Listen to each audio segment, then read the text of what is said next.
सिया राम। रामायण में एक घास के तिनके का भी रहस्य है जो हर किसी को नहीं मालूम, क्योंकि आज तक हमने हमारे ग्रंथों को सिर्फ पढ़ा, समझने की कोशिश नहीं की। आज हम आपको उसी घास के तिनके का रहस्य बताने जा रहे हैं। तो आइए शुरू करते हैं। रावण ने जब माँ सीता जी को हरण करके लंका ले गया, तब लंका में सीता जी वट वृक्ष के नीचे बैठकर चिंतन करने लगी। रावण बार बार आकर माँ सीता जी को धमकाता था, लेकिन माँ सीता जी कुछ नहीं बोलती थीं। यहाँ तक कि रावण ने श्री राम जी के वेशभूषा में आकर माँ सीता जी को भ्रमित करने की भी कोशिश की, लेकिन फिर भी सफल नहीं हुआ।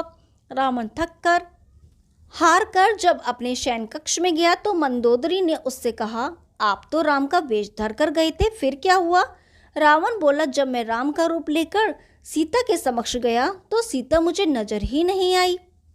रावण अपनी समस्त ताकत लगा चुका था, लेकिन जिस जगत जननी माँ को आज तक कोई नहीं समझ सका, उन्हें रावण भी कैसे समझ पाता।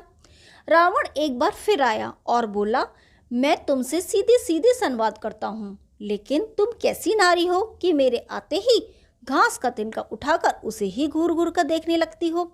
क्या घास का तिनका तुम्हें राम से भी ज्यादा प्यारा है?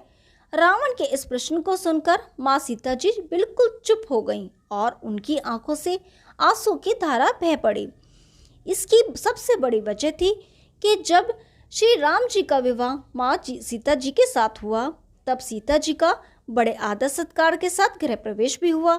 बहुत उत्सव मनाया गया।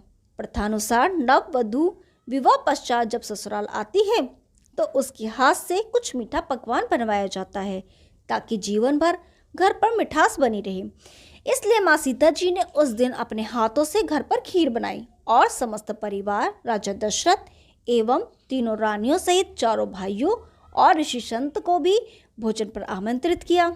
माँ सीता ने सभी को खीर परोसना शुरू किया और भोजन शुरू होने वाला ही था कि जोर से एक हवा का झोंका आया। सभी ने अपनी पतले संभाली। सीता जी बड़े गौर से सब देख रही थीं। ठीक उसी समय राजा दशरथ जी की खीर पर एक छोटा सा घास का तिनका गिर गया, जिसे माँ सीता जी ने देख लिया, लेकिन अब खीर में हाथ कैसे डालें, यह प्रश्न आ गया। माँ सीता जी ने दूर से ही उस तिनके को घूर कर देखा। वो जलकर राख की तरह एक छोटी सी बिंदु बनकर रह गया। सीता जी ने सोचा, अच्छा हुआ किसी ने नहीं देखा। लेकिन राजा दशरथ माँ सीता जी के इस चमत्कार को देख रहे थे, फिर भी दशरथ जी चुप रहे और अपने कक्ष पहुंचकर माँ सीता जी को बुलवाया। फिर उन्होंने सीता जी से कहा कि मैंने आज भोजन के समय आपके चमत्कार को देख लिया था। आप साक्षात जगत जननी स्वरूपा हैं, लेकिन एक बात आप मेरी जरूर याद रखना, आपने जिस नज़र से आज उस तिनके को देखा था, उस नज़र से आप अपने शत्रु को कभी मत देखना। इसीलिए माँ सीता जी के सामने जब भी रावण आता था तो वो उस घास के तिनके को उठाकर राजा दशरथ की बात याद कर लेती थी। तरणधर ओट कहत वेदे ही सुमीरे अवधपति परम स्नेहिम, यही है उस तिनके का रहस्य। इसलिए माता सीता जी चाहती तो रावण को उस जगह पर ही राख कर सकती थी, लेकिन राजा दशरथ जी को दिए वचन एवं भगवान श्री राम को रावण वध का श्रेय दिलाने हेतु वे शांत रहीं। ऐसी विशल हृदया थी हमारी जानकी माता। जय सिया राम। यदि आपको ये कहानी पसंद आई तो वीडियो को लाइक कीजिए, शेयर कीजिए और चैनल को सब्सक्राइब कीजिए। हम आपके लिए ऐसी रोचक पुरानी कथाएं लाते रहेंगे। तब तक के लिए नमस्कार।